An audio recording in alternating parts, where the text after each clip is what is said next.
In this video, we'll be discussing section 2.7 from chapter 3 of chapter 2 of P3, and in this section, it will be basically combining all the using all the knowledge that he gained from my previous sections to try to solve questions that involve combinations of transformations and also the modulus function. So let's consider the example on page 35, example 21. Okay, on this for this the function in this example is tx is equal to 3 into x minus 1. Tx is equal to 3 into x minus 1, the whole modulus minus 2. 3 into tx is equal to 3 into x minus 1, the whole modulus minus 2, and x is a member of R. Okay, x is a member of R.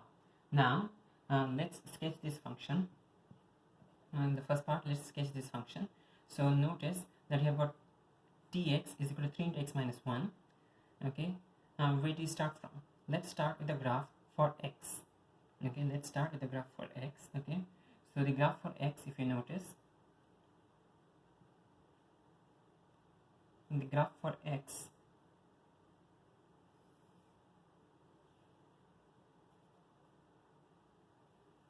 graph for y equals x is going to be such. Okay, the next step, okay, let's say that fx is equal to x. Okay, if fx is equal to x, in that case we are starting from x, and then the next step is going to be x minus 1, the whole modulus. Okay, so first let's do f of x minus 1. We could do f of x minus 1 or f of x the whole minus 1, it doesn't make a difference. In both the cases you'll get the same answer. So you could do f of x minus 1, or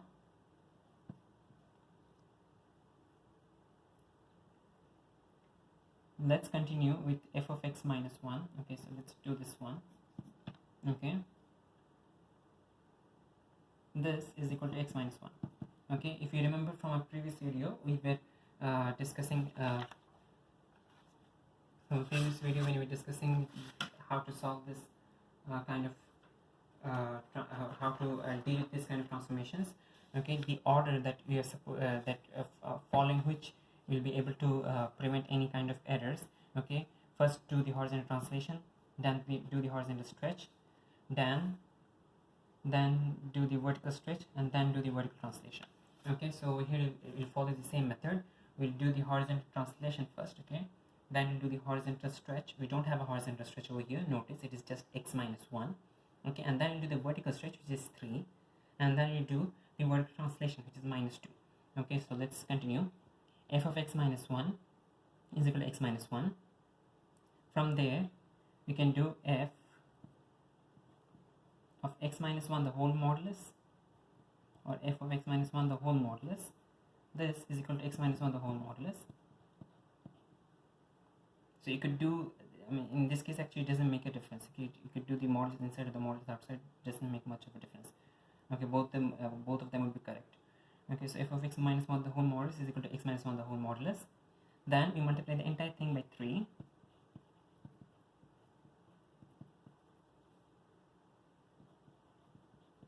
Okay, so this is going to be your vertical stretch, and finally we have the vertical translation, which is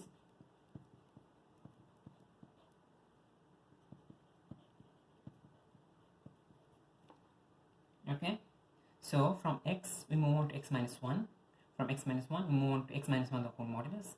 From x minus 1 the whole modulus we move on to 3 into x minus 1 the whole modulus, and from 3 of x minus 1 the whole modulus we move on to 3 of x minus 1 the whole modulus minus 2.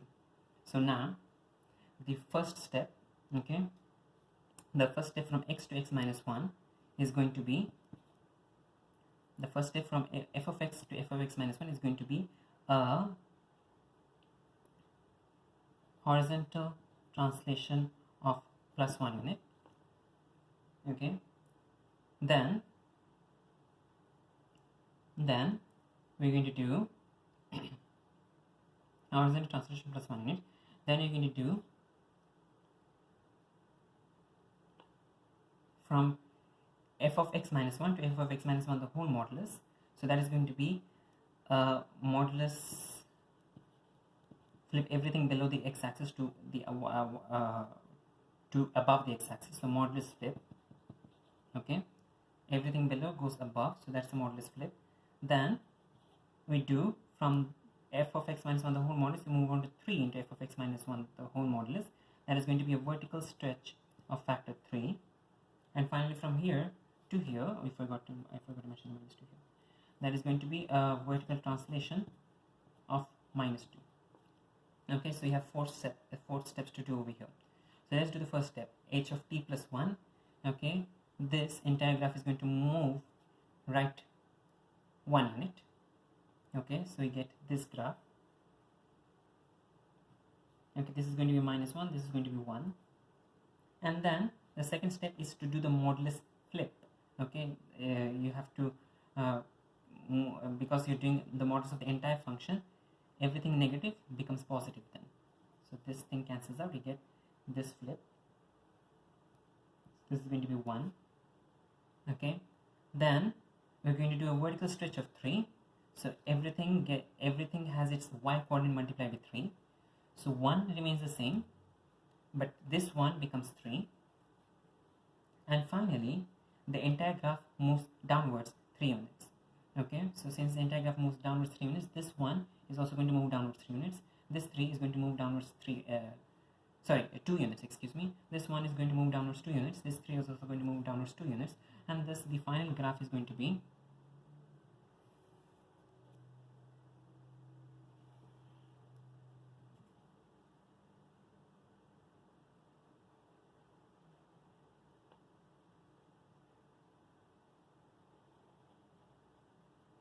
this is going to be from 3, it moves on to 1. Okay, this is over here 1. Okay, and it was initially the y coordinate was 0, now the y coordinate moves downwards 2 units, so we have this is minus 2. Okay, so we have 1 minus 2 and you have 1. Now we can find out this 2 points over here. Okay, we can easily find out these 2 points over here. To find these 2 points, you basically do y is equal to 0. So this is the graph of y equals tx. We're done with the graph, we just need to find these 2 points. Okay, so when tx is equal to 0, this expression is equal to 0.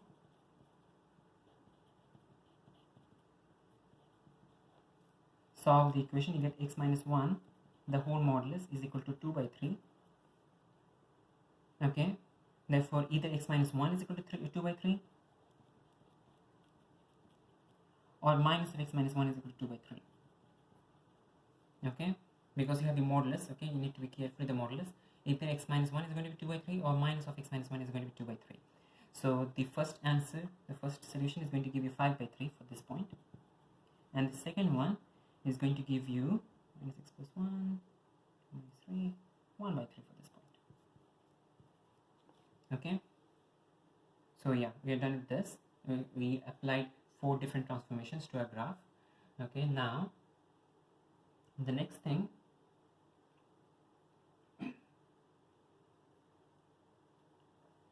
you're going to do is solve part B of this question. Okay, the question says to state the range of this function. So before we start solving the range, notice that the domain is given over here as x is a member of member of R, or x is any real number. Okay, the range, if you notice, the range of this function, notice that we do have a minimum value. Okay, and the minimum value is minus 2. Okay, so the minimum value is minus 2. The maximum value, we do not actually have a limit of the maximum value. Both the graphs are extending, okay, towards infinity, positive infinity. So we don't have a maximum value. Therefore, the range is going to be simply tx is greater than or equal to minus 2. Okay, tx is greater than or equal to minus 2. Now, if you did not use the graph, you could also use the equation over here to determine what is happening. Okay, notice that x minus 1 the whole modulus is always greater than 0. X minus 1 the whole modulus is always greater than 0. Therefore, 3 into x minus 1 the whole modulus is also greater than 0 all the time. Minus 2, the answer is always greater than or equal to minus 2. Okay, now does f inverse x exist for this? Okay, does f inverse x exist for this function? Okay, for this function, if you notice that the function is a many to one function. Okay, every x has one value of y, but every y has two values for x.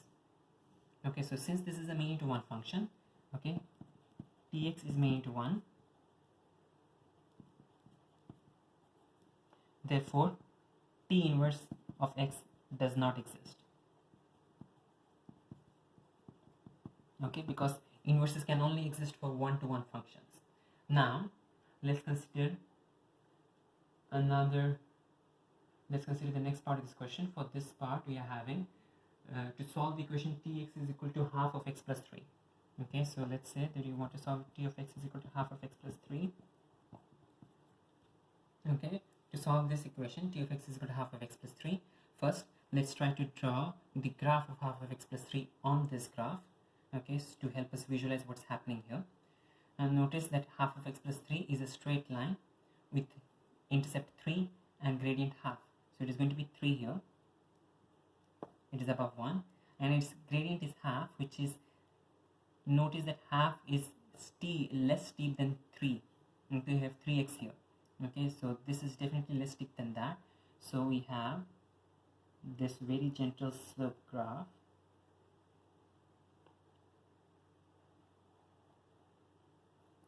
and we have 2 points of intersection. We have one here, we have one here. Okay, this graph will continue, it will cross the x-axis at -6. Okay, which you're not able to show on this particular sketch right now, but we have half of x plus 3, which is gentle in slope compared to this 3 of x minus 1. Okay, so this has got gradient 3, this has got gradient -3. Okay, no, because of this coefficient over here, you see. So this has got gradient 3, this has got gradient -3, this has got gradient half, so it is going to be gentle, and it is going to cross this graph at 2 different points. So t of x is equal to half of x plus 3. Now we can solve this equation. We can for the positive portion, where you have this is the portion that did not get flipped. So this portion of the line did not get flipped. So over here it is going to be 3 of x minus 1 minus 2 is equal to half of x plus 3. Okay, 3 of x minus 1 minus 2 is equal to half of x plus 3. For the other portion, for this point over here, this is the point that got flipped. Okay, it was below the x-axis, now it got flipped and it is now above the x-axis. It is pointing, it is now above the x-axis. I mean, as before the translation, it was still above the x-axis. So this point we are going to have the negative of this modulus symbol. Okay, so it is going to be 3 into minus x minus 1. Okay, be careful, and then the minus 2 is out here. Okay, so the minus is only applying to x minus 1, it is not applying to the entire function. Okay, because only x minus 1 is in the modulus, so it is only minus of x minus 1 and not minus of the entire function over here. So be careful with the way the modulus is being applied. This is equal to half of x plus 3. Now you can solve this two equations. Okay, from the first equation you get 3x minus 3 minus 5, 3x minus 5, 3x minus 5, 3x minus 2, 2, 5 2, x is equal to 4 by 5.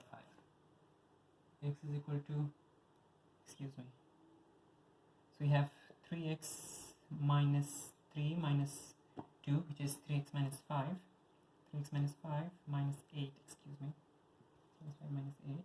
So this is x equals 16 by 5 for the first part. Okay, so this one gives you x equals 16 by 5, which does make sense because 16 by 5 is positive and it is over here, it is greater than 1 as well. Notice that symmetry is at 1, x equals 1, and 16 by 5 is greater than 1. So this does make sense. The second part of the second equation, if you solve it, you get minus 3x minus 3 minus 2 minus 3x minus 5 minus 3x plus 3 minus 2 minus 3x plus 1 minus 3 minus 2, and then you have minus 7 by 2, x is equal to 0, x is equal to minus 4 by 7. X is equal to minus 4 by 7. So we have x equals 16 by 5, x equals minus 4 by 7. We do not need to find y. Okay, we do not need to find y because the question was to solve tx is equal to half of x plus 3. not to find the coordinates of the point of intersection. Okay, so since tx is equal to half of x plus 3, we do not need to find the coordinates of intersection, and thus this is our answer. Okay, x equals minus 4 by 7 and x equals 16 by 5. Two answers we have to this question. Now let's say that instead our question was saying that we need to find t of x is greater than or greater than half of x plus 3 if you want to solve this inequality. Okay, if you want to solve this inequality, in that case again the first step is to find the points of intersection, which we got minus 4 by 7 and 16 by 5. And the next step is to determine the portions that you need. So tx is greater than half of x plus 3. In other words, the modulus complicated function is going to be greater than the straight line. So we have this portion where the modulus is greater than the straight line, and you have this portion where the modulus is greater than the straight line. So these are the portions that you need, this and this. In the middle portion, the modulus is below the straight line, so it is less than the straight line. Therefore, the answer is going to be x is less than minus 4 by 7 and x is greater than 16 by 5. Okay, so whenever you try to solve inequalities, first find the points of intersection, and then from the sketch try to determine what are the regions you need. Okay, now let's consider that we have to let's consider that the question says that we have got tx is equal to half of x plus k. Tx equals half of x plus k. So in the previous question we had tx equals half of x plus 3. Now we are given that tx is equal to half of x plus k. Okay, and you need to find k such that this equation has only one solution. You could get several different kinds of questions. So in the first question you were asked to solve this equation, which you solved easily. In the second question you were asked to solve the inequality, which we had to determine the ranges. Okay, in this third kind of question you are given tx is equal to half x plus k, and this one has only one solution, and you have to find k. Okay, so notice that the current graph has got two solutions. Half x plus k means it has got gradient half. The k, the y-intercept we do not know, so it could be this, it could be this, it could be this, it could be this, it could be this, and so on. All of these lines have got gradient half, but they have got varying k. Now if you want only one solution, in that case it needs to intersect only once. Notice if you draw any line above, it is always going to intersect twice. This line also intersects twice, this line also intersects twice. This line over here, it does not intersect even once. So therefore this line is going to give us no solutions. The only line that is going to give us one solution, exactly one solution, is the one that passes through this vertex. Okay, the only line that gives us one solution is the one that passes through this vertex. Okay, and at the vertex, so now at the vertex, okay, another important feature of modulus functions, okay, and this modulus class is that at vertex modulus is 0.